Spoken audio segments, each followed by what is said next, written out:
Okay, let me start with this. Okay, we got the dogs. I don't have my third leash, so I'm not gonna let them all out. And I wanna show y'all the water I'm drinking, the coconut water, and I have regular water. So let's start with that. And then I wanna start with also that, you know how they say like women become like their mothers as they get older, you know?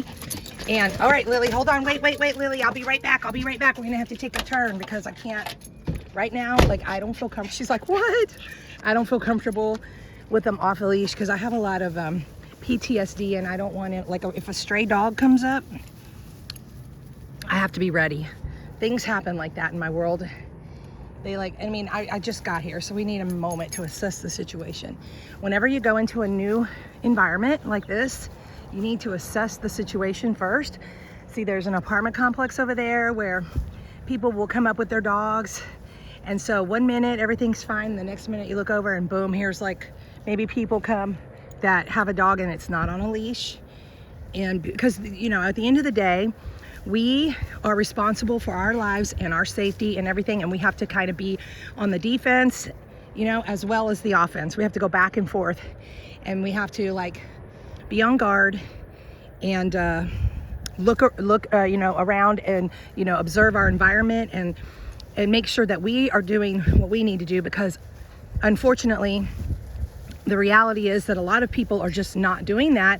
And then, you know, that's why things happen, because like there are bad dog owners that take their dogs to a dog park and put them in, like if it's a little dog like this, and then they put them in the big dog side where the dog ends up getting killed because of a blue heeler that it was bothering and it went off on it, you know, like things like that. I literally had a man, I'm gonna go back to my mother. I literally had a man come to the dog park with his pit bull and ask if he could come into the small dog area so that he could use my dogs to train his dog.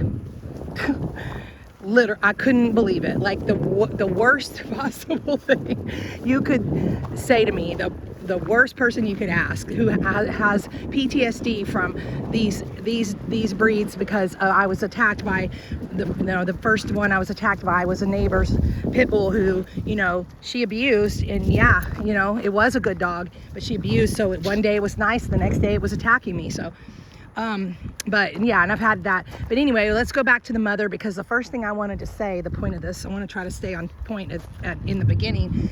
But yeah, this is a walk and talk, and you know, I enjoy a little walk and talk while I'm clearing my head. But and then y'all can join in if you want.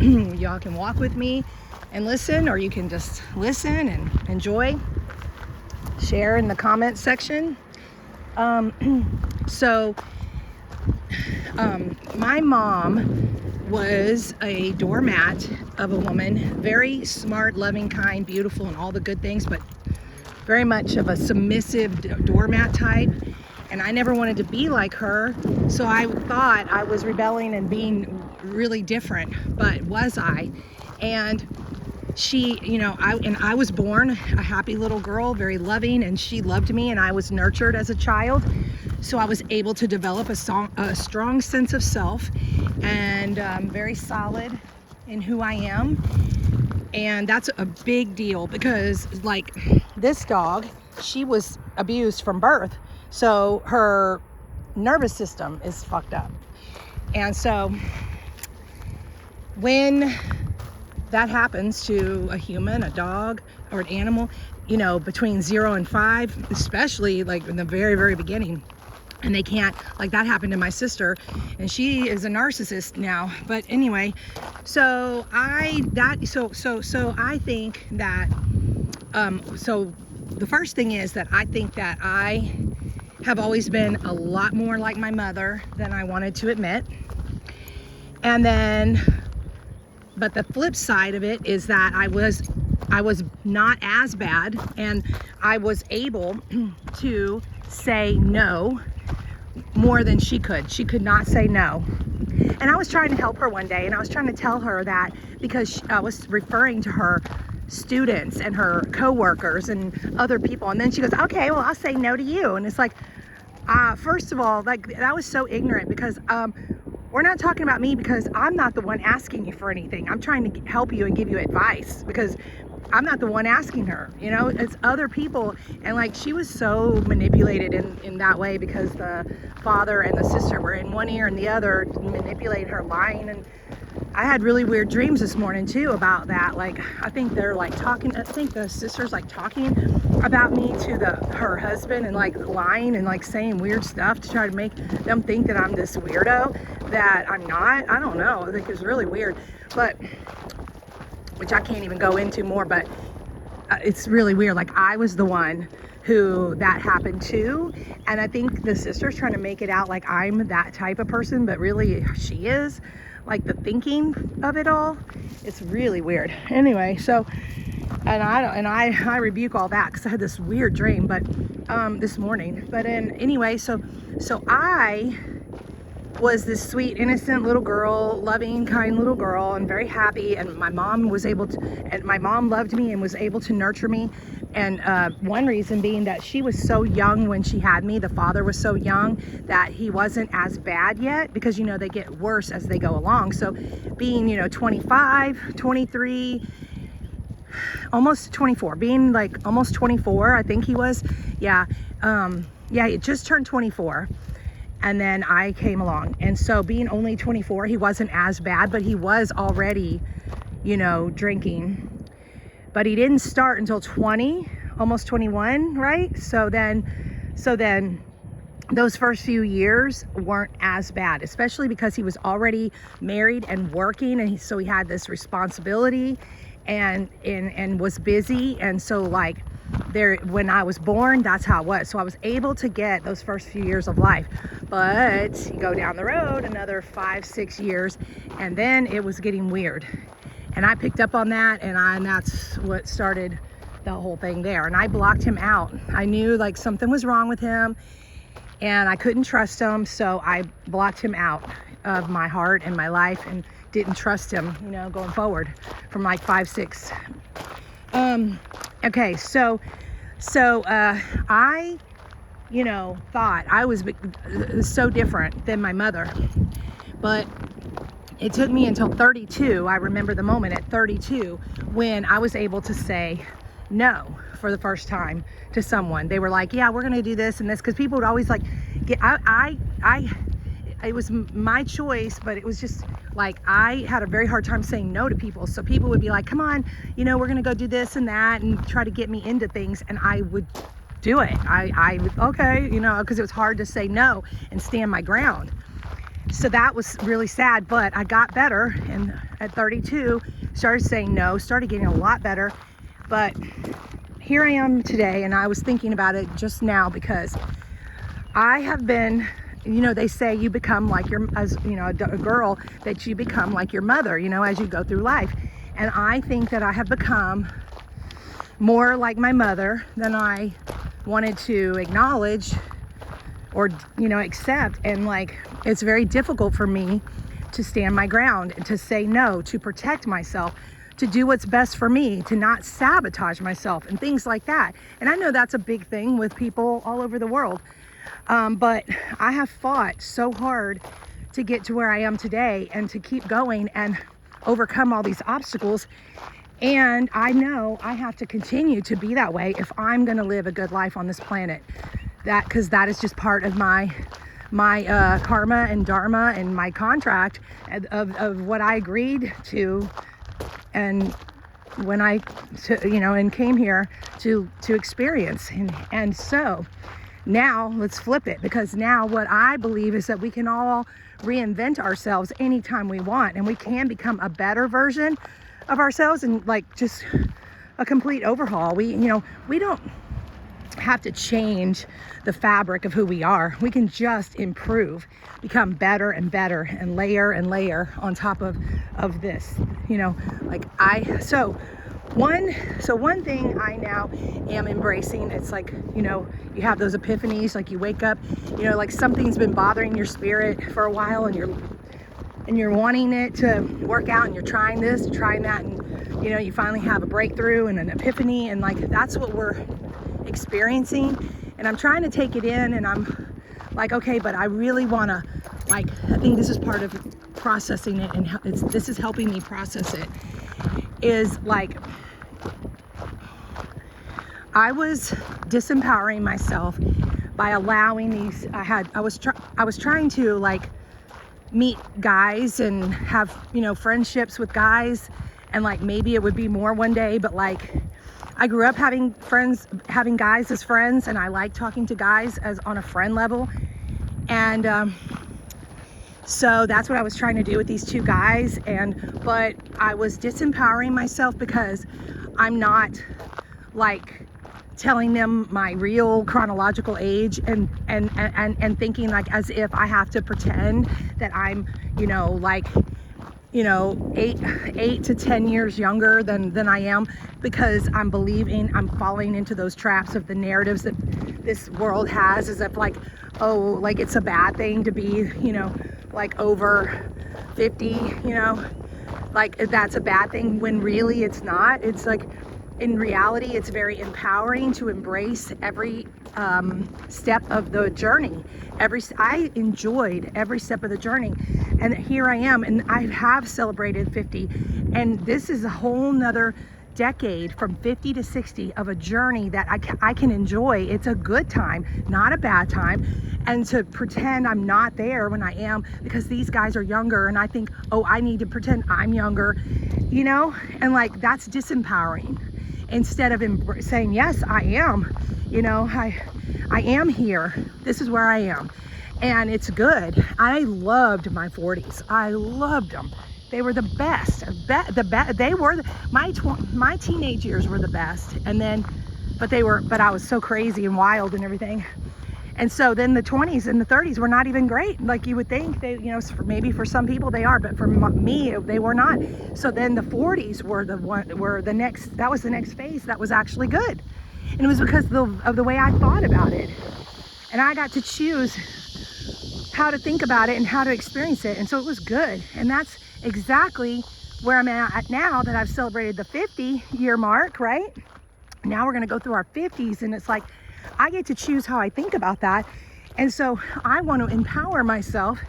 And so, you know, that's one way I was doing it. And then another was, you know, thinking that I need these people, or allowing them to insult my intelligence by not giving me what I want, and then pretending to play dumb and that they don't know what it is I want and require, because I've already said it.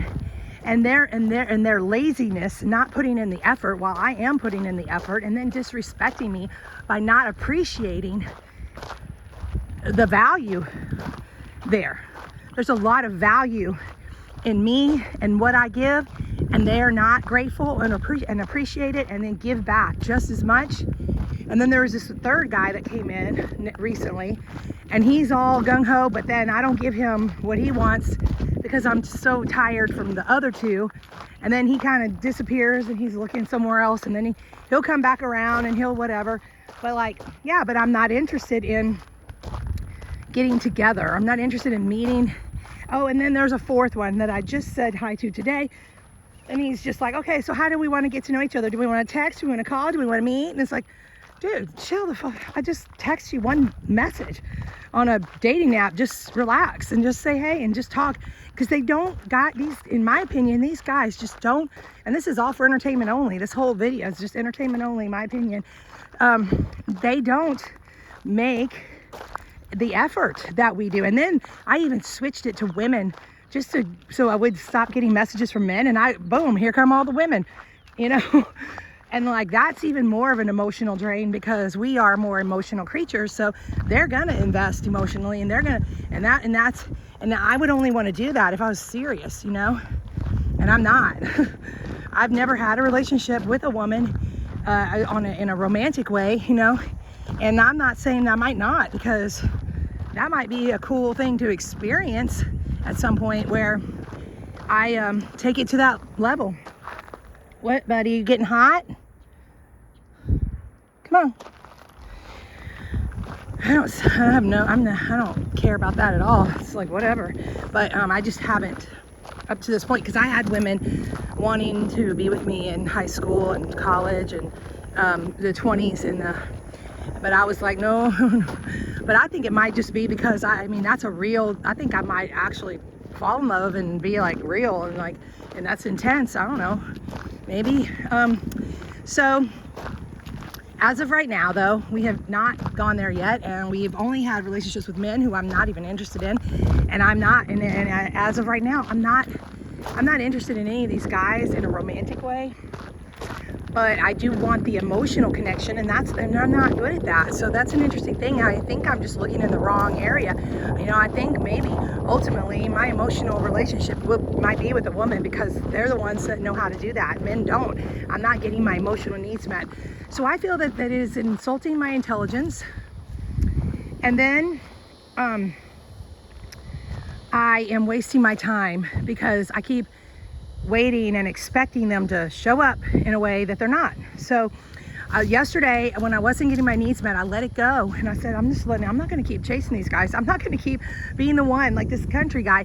I keep giving, and then he's like, all he does is answer my messages, but he doesn't, you know, then turn around and go, yeah, and so what I'm doing is this, or, you know, give me something here.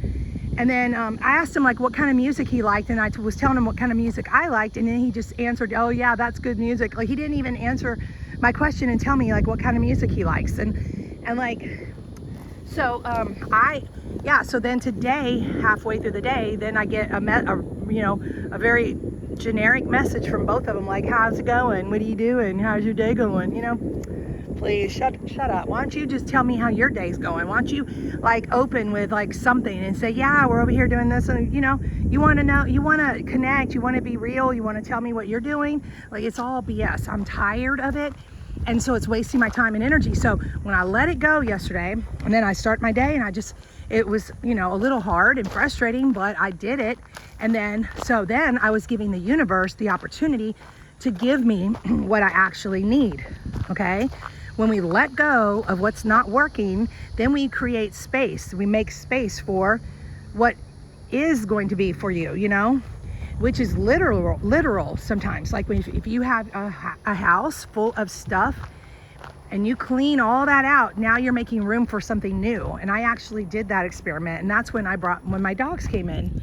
I had a house full of stuff like memorabilia from my dead cat and my nieces that I never saw, and you know, I mean, you might think, well, that's your niece, but it's complicated. And so I had to take all that stuff down because they weren't actually in my life. I had a house full of stuff that wasn't actually in my life or real or fulfilling in any way. So I cleared it out, and then I made room for my dogs to come in that are real and in my life and everything. But then I did get my nieces in my life for a while, so that was good. And so after I did that, and today, before I got these dumb messages from these guys, the universe was able to give me what I actually needed. And it was like this empowered woman who is in her power and speaking facts that I need to hear, and like, this is what you need, and this is how you go about it, and this, you know, like reality and logic and action oriented versus, and I'm not down with all the woo woo stuff. Excuse me, but in my opinion, that Dr. Joe Dispenza, you know, it's like that. I'm not that's what I mean, that I am not into. I'm not into that.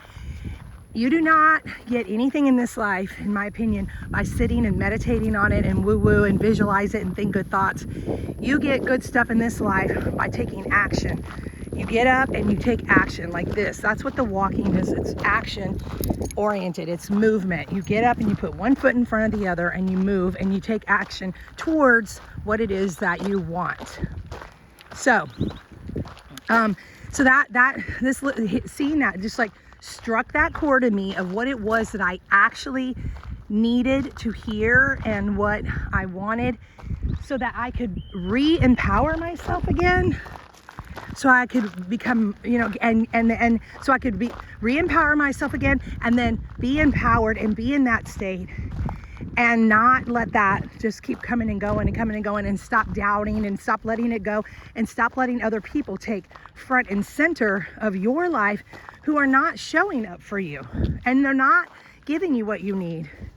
So I think that's very common in a marriage. So the woman is giving and giving to her husband, hoping he's going to give back. And there are some good men in this world, and there are good marriages.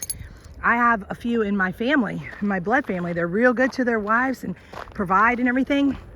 But there's a lot that are so lopsided, and it could be the other way around. It could be the woman is benefiting, because I have those in my family. My aunt is like, she's a narcissist, and she's been sucking her husband dry for 60 plus years. It's crazy that he's made it this far. It's wild. But anyway, but in my case, like, and what I know a lot of the time is like the woman is giving and giving, and then hoping that she's going to get back, and then she just is left empty. At the end of the day, your cup is empty and you have no one there to refill it. And then so this one guy, the country guy, he just keeps sending me a picture of him every day. Like, he'll be driving in his car and he just takes a picture and he's like, hey, like he thinks he's all that, and he thinks I'm gonna get all excited about seeing him. I'm like, and there's no context, there's no like, you could at least just be like, hey, I'm driving, and, you know, put some, it's just like, you know, you send me pictures of like animals on your farm, and I'm not a farmer, and they're little baby like doves, baby, I don't even know what I thought they were chickens, and like they weren't chickens, but I'm like, and like, you could at least tell me what they are. Well, you want me to guess? So you send me all these pictures, and then I'm supposed to guess at what it is, or you want me to do backflips and do a little cheerleading like thing and go, yay, oh my God, wow, you look so good. He like thinks I'm gonna go, oh yeah, cute, or something. Like, no, because I want an emotional connection. I want conversation.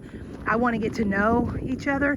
And so I know that I heard like, men like what they see and women like what they hear. And I told him that, you know? And so like, I'm trying, and I gave him pictures of me, and I sent him some pictures, but like, that's enough. Like, you know what I look like. I know what you look like. I don't need you to keep sending me pictures of yourself every day. Oh. And then the other one was doing the same thing. And I said, why do you keep sending me pictures of yourself? I know what you look like. So he doesn't do it anymore. And yeah, the whole thing, like a month and a half talking to one, and then probably like almost a month talking to this other one. And okay, let's go get Lily. And then so we're gonna, so what I am thinking that, like, for me, because of the fact that I'm so much like my mother, it takes extra work to be just like other people would be naturally, you know, selfish, like it's easy for some people to just be like, oh, you know, I'm worried about myself, or I'm taking care of me, or I don't, you know, but people like me who self-sabotage, who put other people first, who, you know, think that someone else is going to see, it's just crazy. It's crazy. It's a certain type of person who's like this, like, who is,